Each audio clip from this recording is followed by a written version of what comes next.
What's going on, guys? JSGC here, back again for another Manchester City video, where today we're going to be doing my match review, match reaction and match analysis of Manchester City's 2-1 win away from home against Leyton Orient in the FA Cup fourth round, which sees Manchester City enter into the fifth round of the most prestigious domestic cup competition in the world. So before I do crack on with this video, make sure, like always, if you are enjoying the content, do subscribe to my channel. It is free to subscribe. Also, don't forget social media links there in the description if you want to go and follow me on my Twitter, Instagram and TikTok.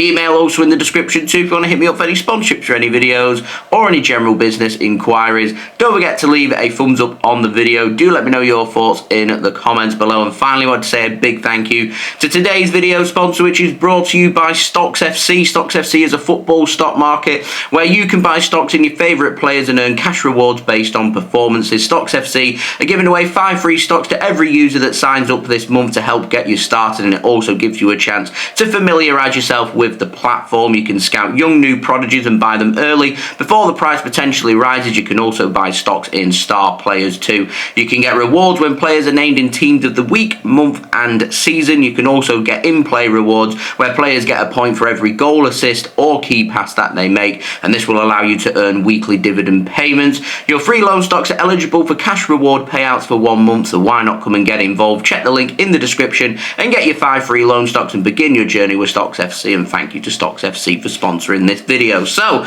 there's some main points from this game. Manchester City are through to the next round. That is the most important point to make. Manchester City also allowed most of our players to be fully rotated, so they're fresh and ready to go, not just for Real Madrid on Tuesday night in the Champions League last 16 playoff game, but they're also fresh and raring to go for some really big Premier League games. Newcastle at home, Liverpool at home, our next 2 Premier League games.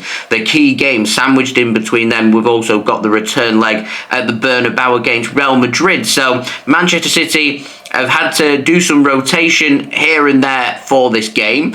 We've managed to see some players make their debut, including Manchester City's newest signing, Nico Gonzalez. We also saw Vitor Reis make his debut for Manchester City as well. And the good news is, for the new signings and the players making their debut, they didn't look out of place. They looked fresh, they looked good, they looked composed, which is exactly what we're looking for. Now, we did see around 20 minutes into the game, Nico pick up an injury. I'm hoping that's not going to be too serious. Pep Guardiola doesn't sound too concerned. He was more saying it's a big wake-up call to Nico about the physicality of football in England, not just in the Premier League but in the FA Cup as well. When you're taking on teams who are in the lower divisions and you're facing teams who are in the English Football League, they're a very physical side, and you have to be up to that physical challenge, because if you're not, then you will end up getting bullied, and that's what you have to be very careful of, and it takes a bit of adapting to. And Pep Guardiola was just making the point that his first ever away game when he was manager of Manchester City was an away game against Stoke, which allowed him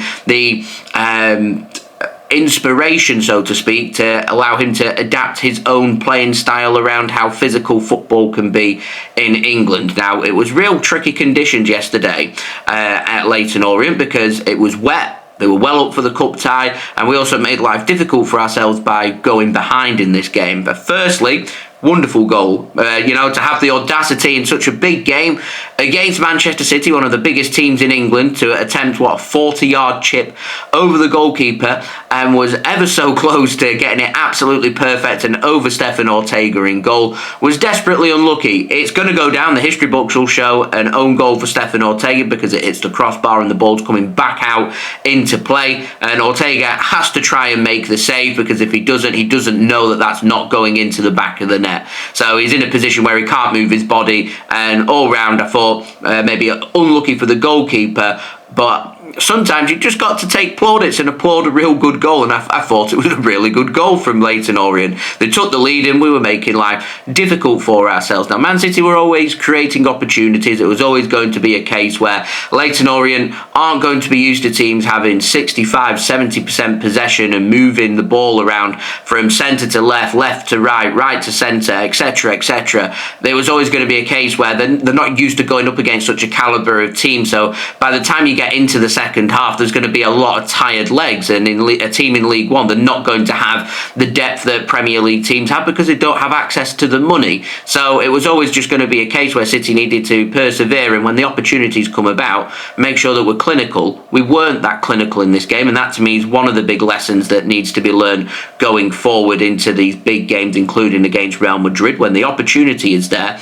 you've got to put the ball into the back of the net. But again, I'm going to give credit to Leyton Orient. The goalkeeper pulled off some really good saves. So Manchester City just weren't at their fluent clinical best, but when you're looking at a team who's not started together before, it's always going to be a little disjointed, and Manchester City certainly didn't have it all their own way. It was very much a real proper cup tie, and I really enjoyed this game of football, so I'm going to give every bit of credit to Leyton Orient for having a real good pop at Manchester City. And I know there's lots of political talks about should there be replays, should there not be replays, etc, etc, but the one advantage you have to no replays is Leyton Orient weren't playing for the draw. They weren't playing for a 0-0 from the off. They weren't playing for a 1-1 once Manchester City found their equaliser. They were always looking to try and cause the big cup upset, rather than looking for the replay, get back to the Etihad and have the big money tie, so to speak, because they had a real good pop at Manchester City, and they were very close to causing a big upset. They put that opportunity away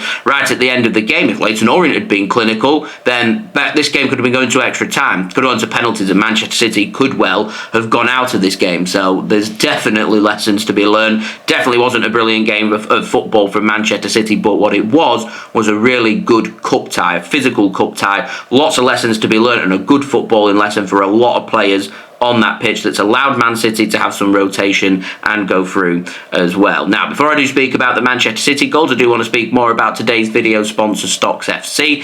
So I've got my portfolio rolling. I've got 8 players made up of Nikola Milinkovic from Nottingham Forest having a good season, Justin Kluivert from AFC Bournemouth again finding some form, looking good, Morgan Gibbs-White, one of the most informed players in the Premier League right now with Nottingham Forest, Alexander Isak for Newcastle having a great season, a couple of goalkeepers with Alisson from Liverpool and Bart Verbruggen from Brighton. Also got Phil Foden and Josko Gvardiol from Manchester City as well, and I'm hoping that they can really push on now and find their form, which ultimately will mean my stock's going up, which is what I want. So my rewards, they were at 31 cents, they're now at 73 cents, so that's really good. My portfolio was valued at $37.42, it's now at $33.73, but I have lost my loan stock, so that's why the money's gone down, and I'm hoping over the coming days and weeks that will go back up, and I'm hoping that for Manchester City that Josko Gvardiol and Phil Foden can start to find their form, as that would be great. So in terms of getting your own stocks, you can go get 5 free loan stocks. Simply use the link in the description or the QR code on screen. It'll take you to the sign up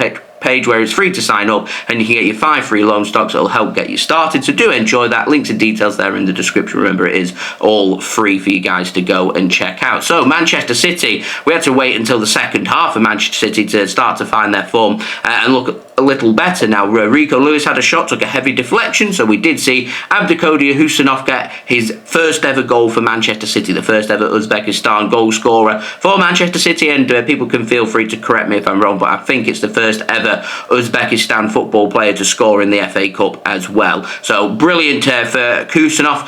He looked really sharp for Manchester City, by the way. I have no problem with Khusanov starting in our game against Real Madrid on Tuesday night. His pace looked good, his physicality looked really good, he looked calm and composed, and to me one of the bright sparks coming on into the second half. Manchester City continued with opportunities. They didn't manage to find and put the ball into the back of the net. We needed to bring on the big guns. We managed to bring on Kevin De Bruyne, a lovely dink over the goalkeeper, and Manchester City managed to manage the game. Another positive from the game, managed the game well, and we managed to go on to win this game by 2-1. We're into the 5th round, and we'll see who we draw in the next round. But Leyton Orient, boy, they gave us a real good game. So I wanted to wish Leyton Orient the very best of luck for the remainder of the campaign. They are competing for a playoff spot in League One. I hope that they can make the playoffs, and who knows, they could even get promoted come the end of the season and be a championship team. They gave us a real good game of football, a real close game, and they've got lots of positives to take away from this as well.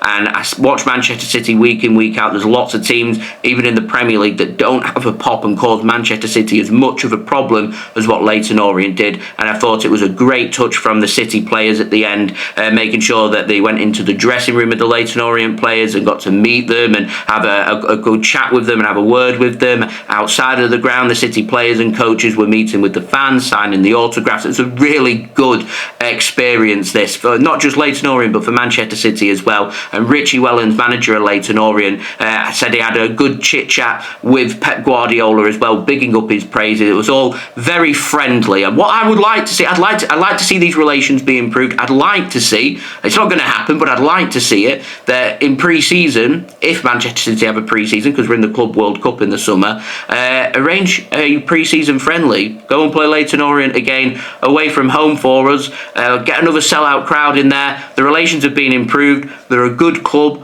on the up who gave us a real good proper cup tie. In Manchester City, we've managed to see it through, and we've gone through by 2-1. So we've dealt with the League One problem. We've now got to deal with the sure problem of the most successful team in the Champions League in Real Madrid, which is where we're pushing forward to from here. So there we go. That has been today's video. Do leave a thumbs up on the video. That would be much appreciated. Also, don't forget to leave your thoughts in the comments below. Do subscribe if you're new around here. Social media links, they're in the description if you want to go and follow me on my Twitter, Instagram and TikTok. Email also in the description too if you want to hit me up for any sponsorships or any videos or any general business inquiries. Do go and check out Stocks FC as well, today's video sponsor. You can go and check out them 5 free loan stocks. Links and details there in the description. Remember, it is free to sign up. Do go and check it out, and anyone that does do that using my link or the QR code on screen does help to support the future content created here on my channel. And I'll see you as we have build up now to the Real Madrid game. So I've been JSGC. Thank you everyone for watching. Hope everyone is safe and well. Peace. Ciao for now.